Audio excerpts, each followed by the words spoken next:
Dobroveče svima, ja sam Maja Bosnić, ja sam kompozitor i muzički pedagog i muzički izvođač i završila sam doktorske studije iz kompozicije u Londonu na Univerzitetu Goldsmiths i jedan od predmeta istraživanja mi je baš bilo učešće publike u toku izvođenja i načini na koje publika može da se koristi kao materijal u toku izvođenja raznih i performansa i muzičkih kompozicija.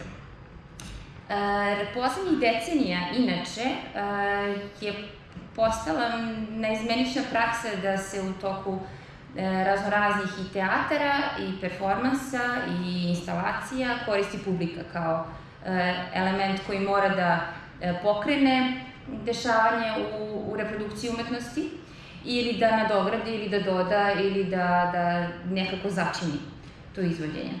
I ja to negde povezujem i sa menjanjem sveta danas, sa menjanjem naših svakodnevnih navika, svesti.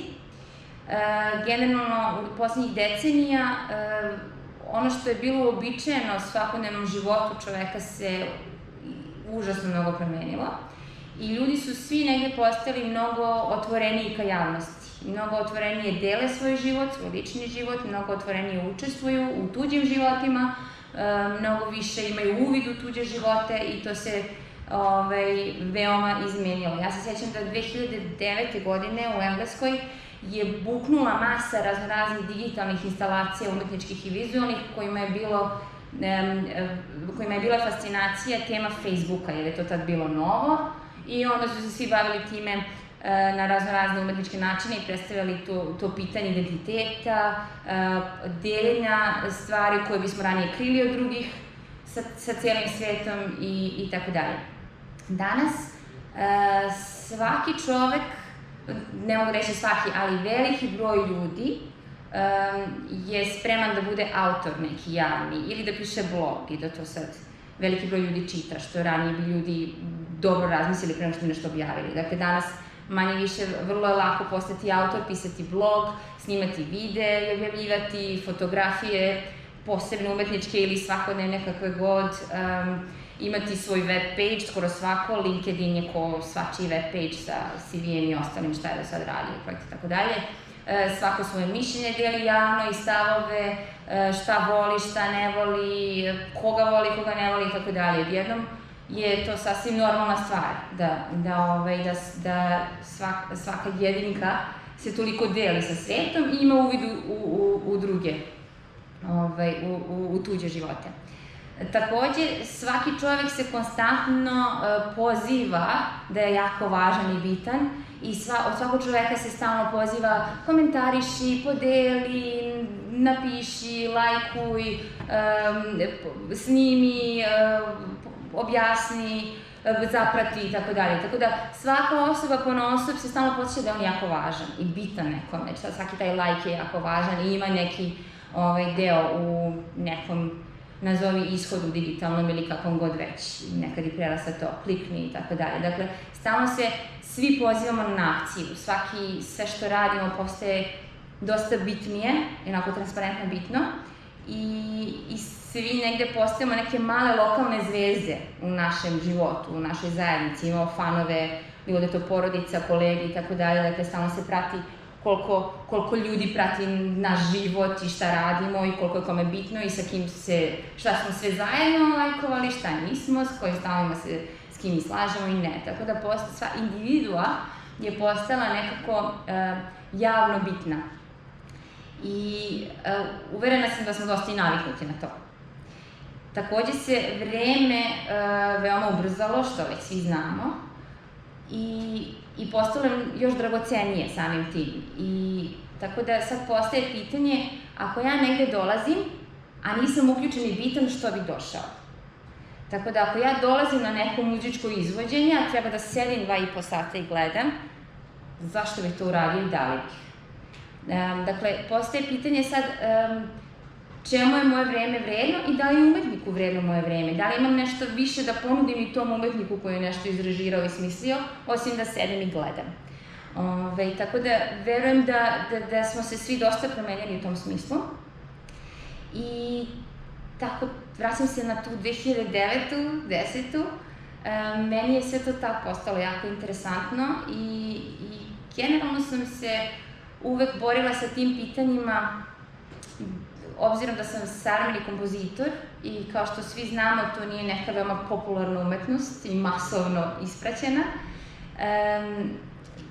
Uvek sam se pitala na koji način da komuniciram sa većim brojem ljudi, na koji način da zadržim svoju umetnost i moju estetiku i moje ideje, koliko god bile čudne, komplikovane i tako dalje, a da uspem da zainteresujem bilo koga da se uključi, da otvori da nešto tu se oseti uključenim u mojim izvođenjima i stvaranjima i da ima neki doprinos.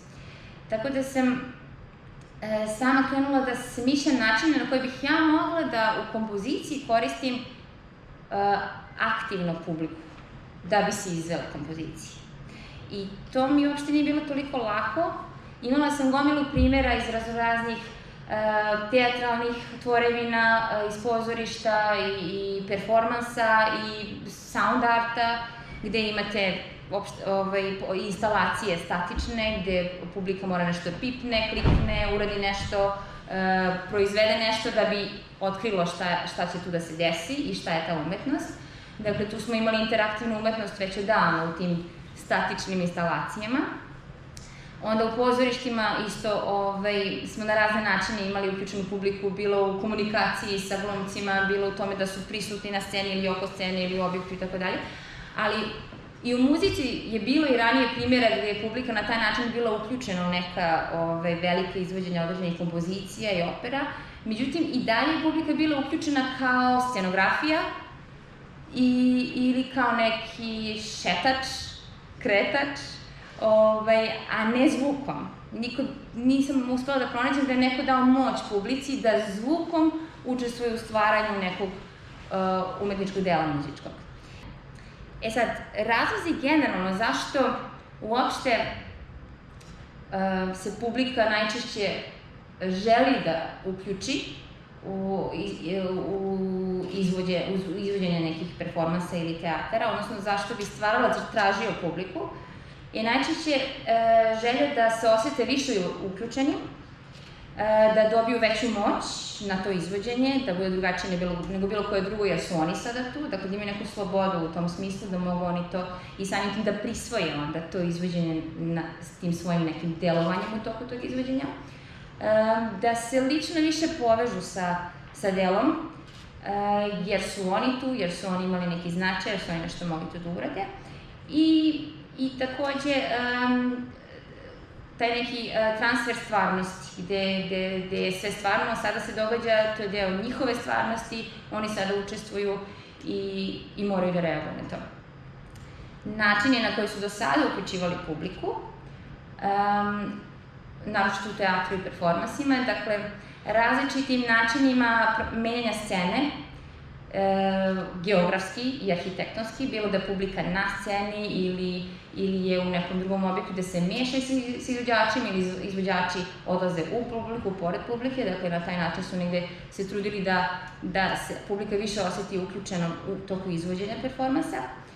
Zatim, vođenja kroz performans, naročito su poznati Wilhelm Brunner kompanije iz Berlina, oni imaju svoje performanse uvek u nekim zdanjima koje su postavljene kroz više soba i oni vas provode kroz raznorazne situacije, doživljaje, raspoloženja, tako od sobe do sobe.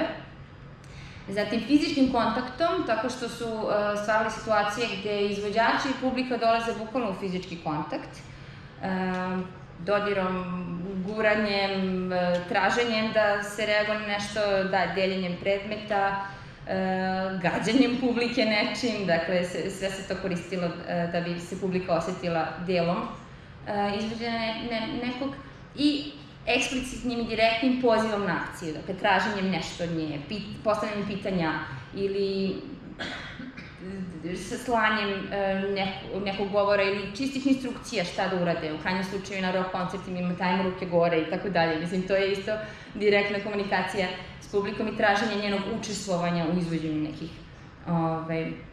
kompozicija. E sad, Kada sam ja došla da se bavim time i tražila način kako da publika učestvuje u kompozicijama muzičkim,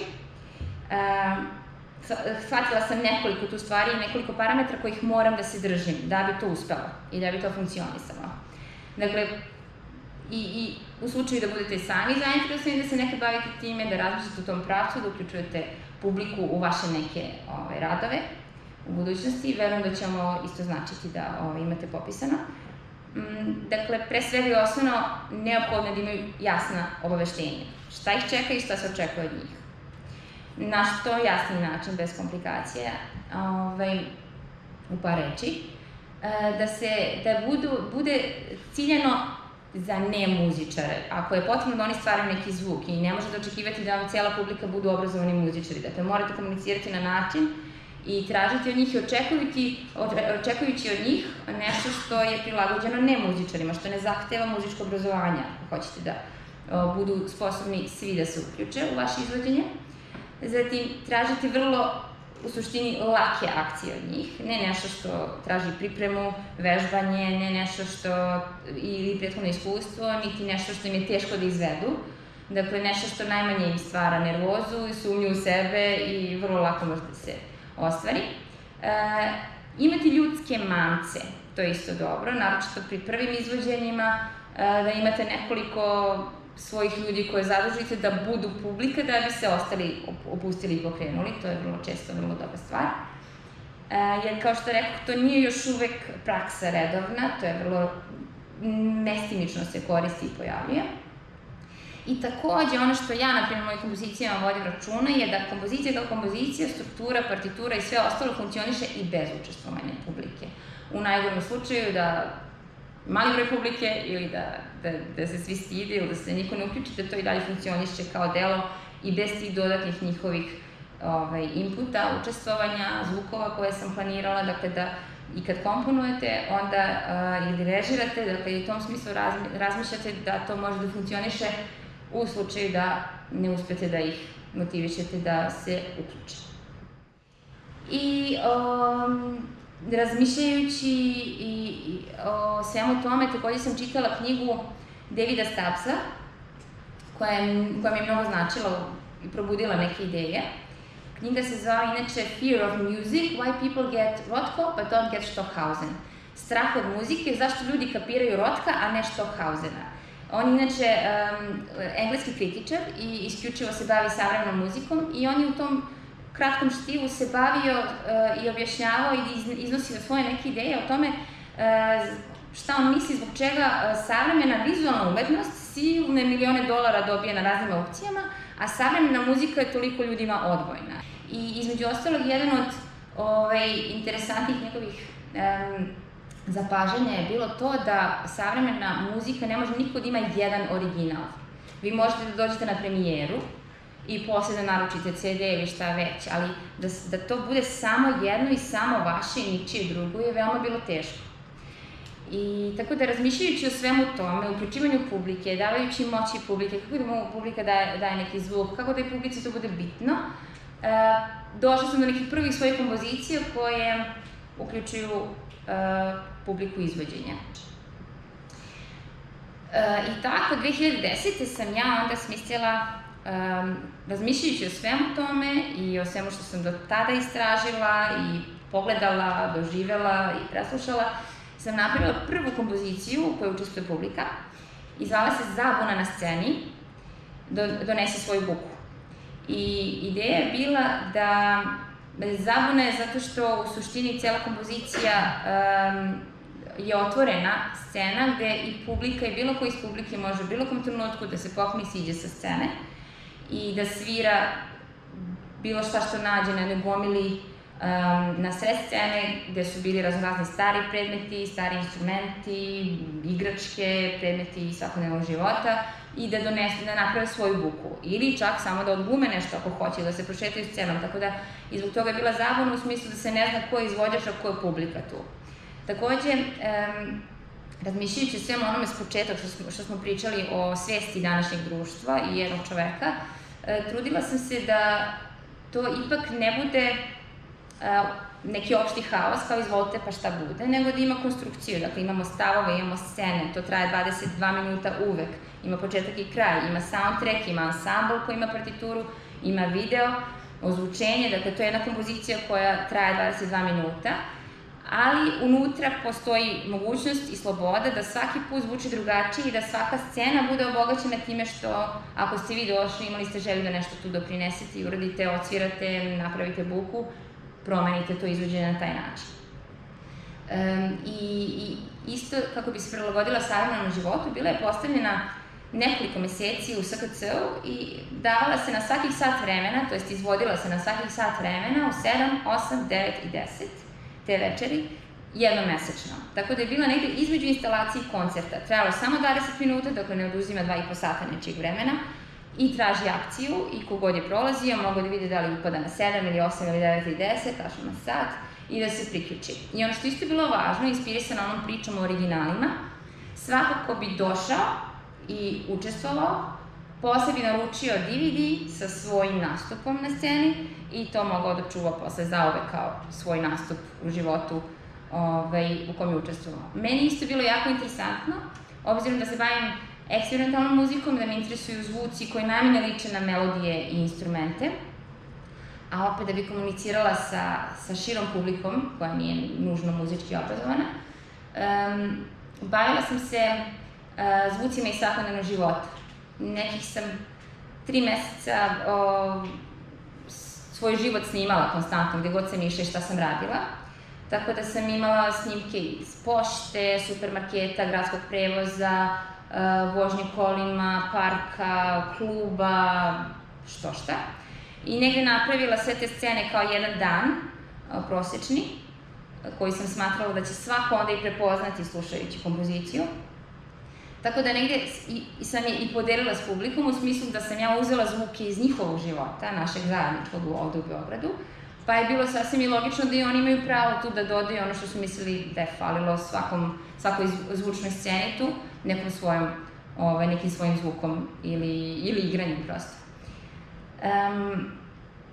Tako da, kompozicija se zasniva na raznim tim zvucima, ne znam, skener u supermarketu, pip, pip, koji cene skenira na kasi, to je, na primjer, flauta morala da imitira u istom trenutku, ansambl i sirene pokušavaju da se utopi u taj soundscape svakodnevnog života, tako da i instrumente kao takve do kraja izvođenja ne biste čuli. I bilo je jako simpatično što tad sam radila i u muzičkoj školi i na neko izvođenje su bili roditelji iz dosta dece, pa su me posle izvođenja pitali, ali može ona da čuje kako klarinet stvarno zvuči i tako nešto.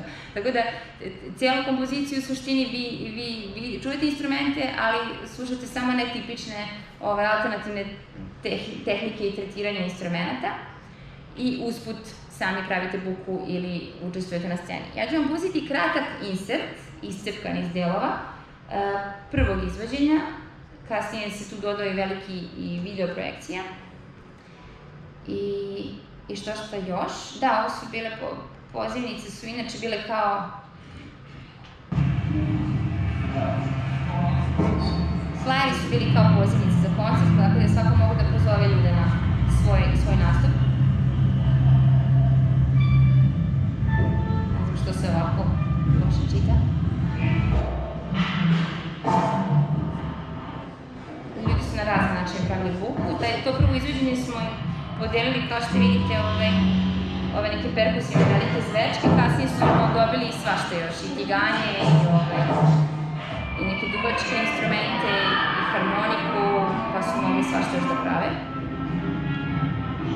Imali smo neke humanitarne varijante, gde su deca iz svratišta isto učestvovala, pa smo imali i gostujuće ansamble.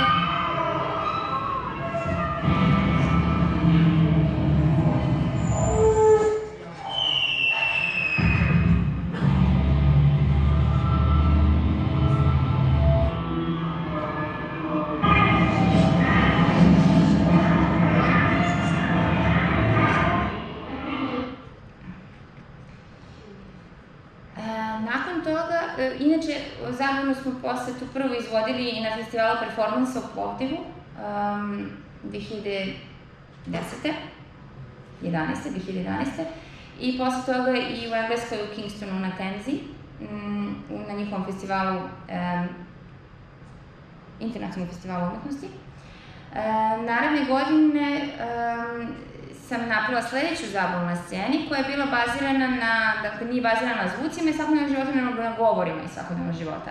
Tako da čitav muzički materijal je izvučen opet iz tog nekog svakodnevnog materijala, iz materijala govora iz svakodnevnog života, onoga što svi čujemo da ljudi pričaju po gradskom prevozu ili svuda oko nas, neke smiješne, nebitne priče i instrumenti su pokušavali da zvuče kao govor, kao smejanje, kao svađanje, kao zviždanje i tako dalje, sve što koristimo u govoru, a publika je dobila instrukcija kada da priča, da pravi žamor, kada da ćuti, kada da se smeje, kada da utišava jedni druge i tako dalje. To je bilo jako interesantno, trajalo nekih pola sata i sjajno su svi učestvovali.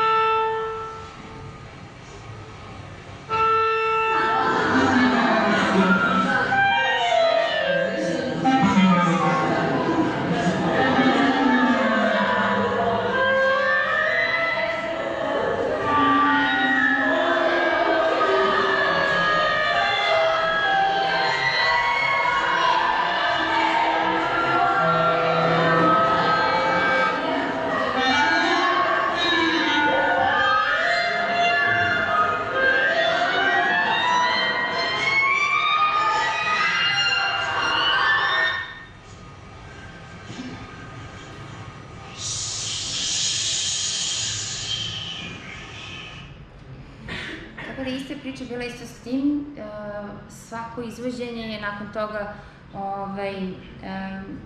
smo imali posebne DVD-eve gde je svako iz publike mogao da naruči svoj nastup i svoje izvođenje i svoje učestvovanje u toj kompoziciji, jer je svako izvođenje bilo nešto na neki način drugačije i zaista pripadalo onima koji su bili u publici i pravili taj žamor ili smeh i tako dalje. I uspevali su da čuju sebe kroz grupu.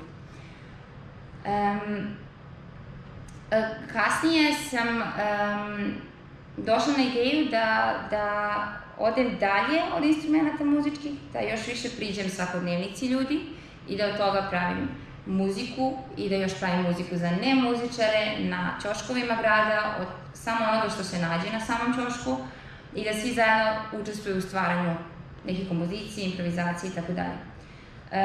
Ideja je bila da uspemo da napravimo performans sa 5 živo streamovanih ćoškova grada, koji bismo probali i vežbali, međutim na kraju krajeva smo uspeli samo sa jedne lokacije da napravimo izvođenje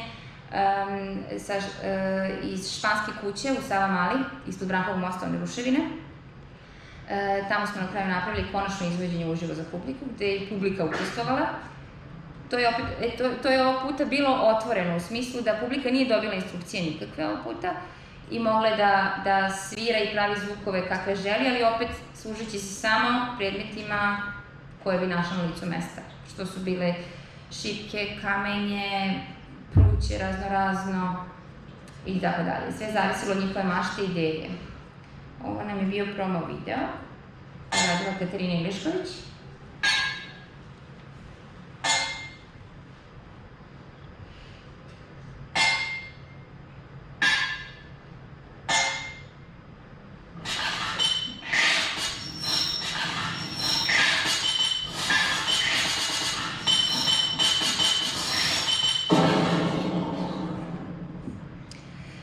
Generalno, ono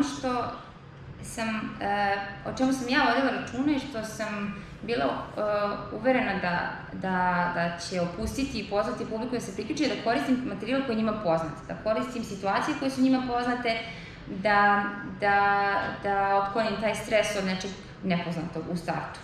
Dovoljno je to što tražimo njih da učestvuju u toku izvođenja, a potpuno je bilo apsolutno da im dam violinu i tako nešto. Tako da, trudila sam se da i materijali na kojima se zasnivaju kompozicije i materijali koje publika koristi su nešto što je njima poznato. Što više, to bolje. Nakon toga, razmišljajući dalje o komunikaciji s publikom, odnosno o identifikaciji publike sa onim što sam zamislila ili radila, negdje sam spontano prešla da se bavim mobilnim telefonima od 2017. godine. I tu sam, sada slede 2 kompozicije u kojima publika ne učestvuje, ali se prepoznaje. Tako da, prva je kompozicija za muzičare koji sa mobilnim telefonima, koji nemaju samo jednu ruku i samo jednom rukom sviraju instrumente i nalaze se u nekoj zamišljenoj čekaonici.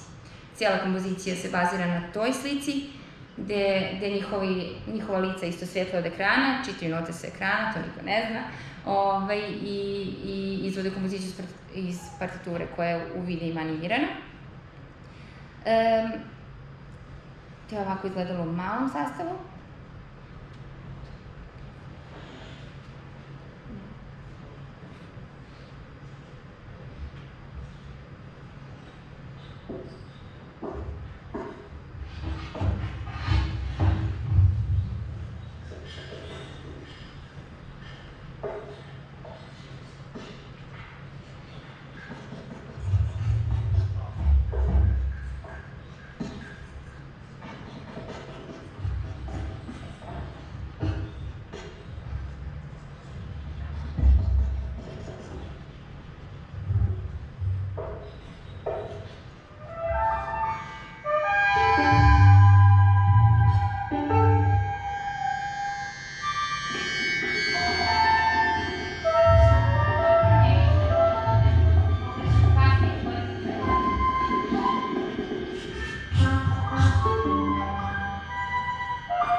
Kratki samo inserti, čisto da vidite otprilike kako je izgledalo.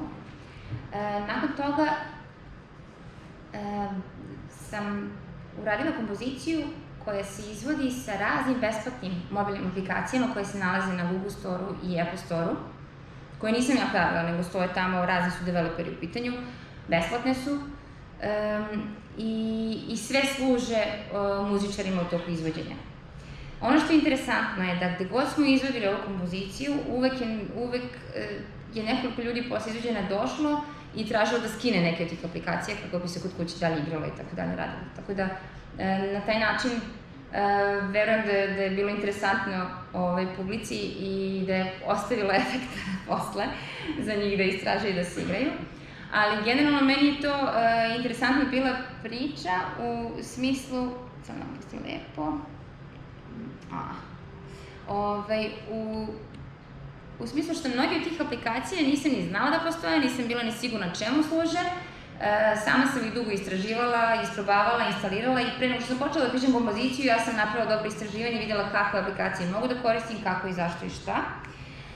Tako da, muzičari tokom sviranja ove kompozicije moraju aktivno da koriste telefone i ekrane telefona, tako da ovde ne drže telefon u ruci i prave se da gledaju njega, ovde sve vreme sviraju i zvuke s telefona koji su na Bluetooth zvučnicima i svoje instrumente.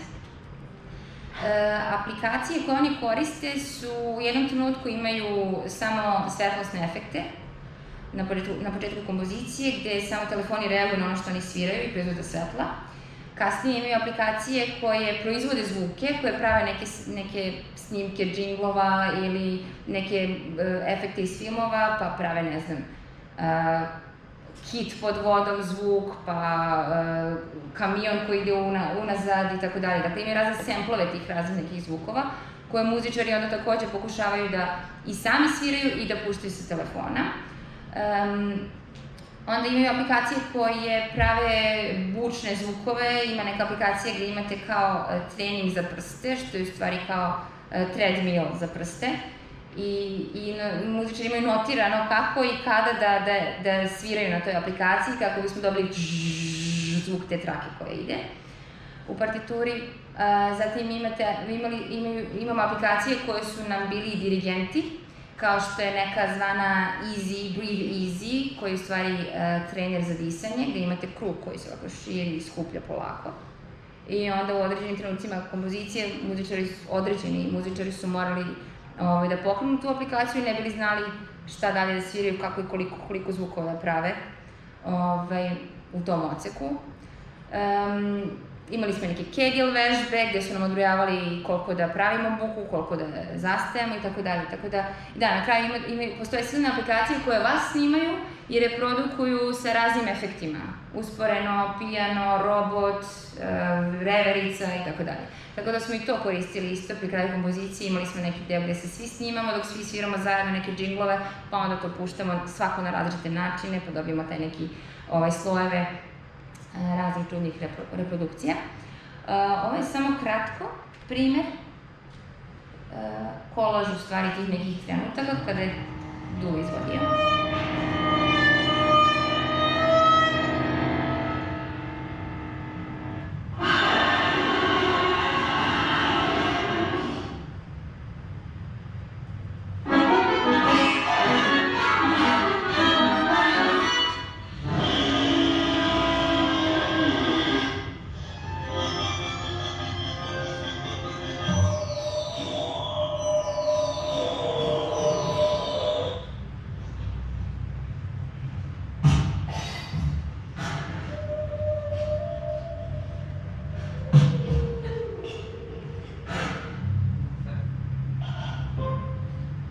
Bila je igrica koja se igra, pravi zvukove.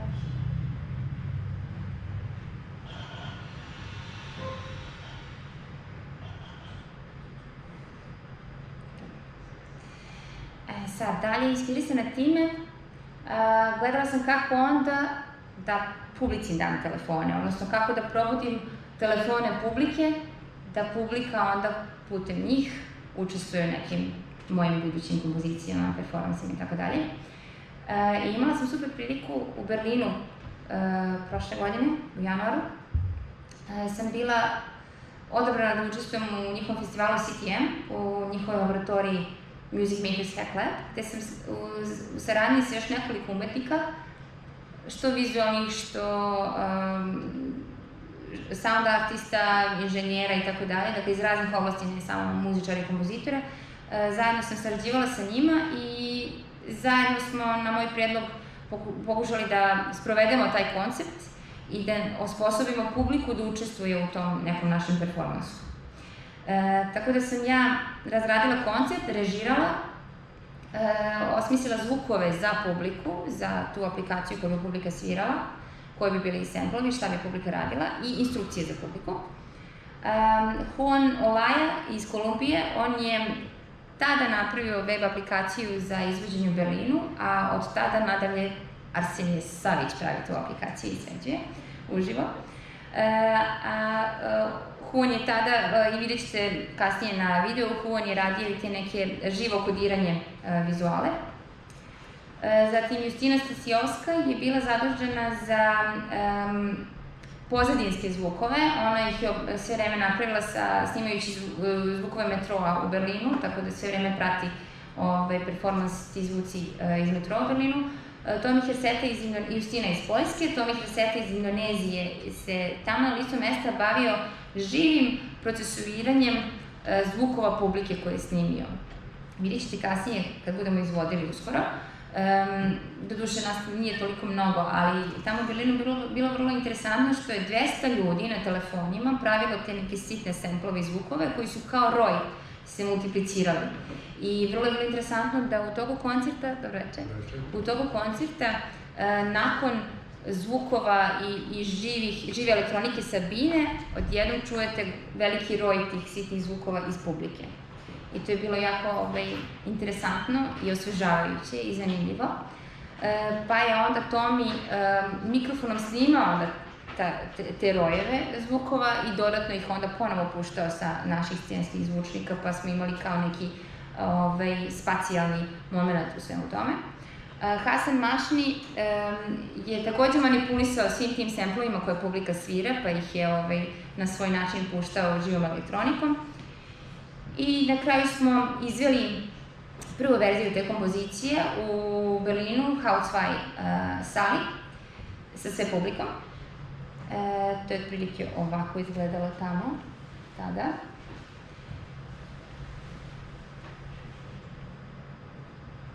Publika na telefonima. I ja bih predložila da sada mi izvedemo ovu kompoziciju na vašim telefonima.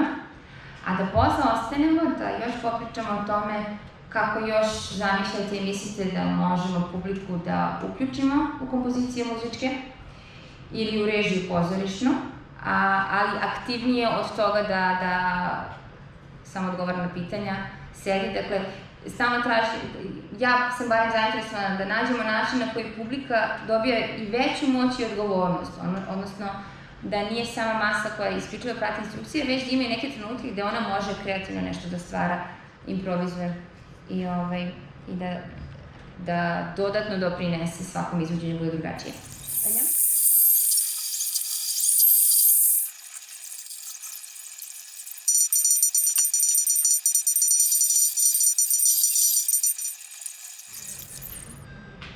Dakle, ovde smo se trudili da pored toga što ima publika tačne instrukcije, da opet ima i trenutak da može sama da se igra i da svira kako poželi sa tim dugmićima. E sad, dalje istražujemo i razmišljamo šta ćemo moći još, koliko još da ima moći, a opet da se uključuje ono što smo mi originalno zamislili kao koncept.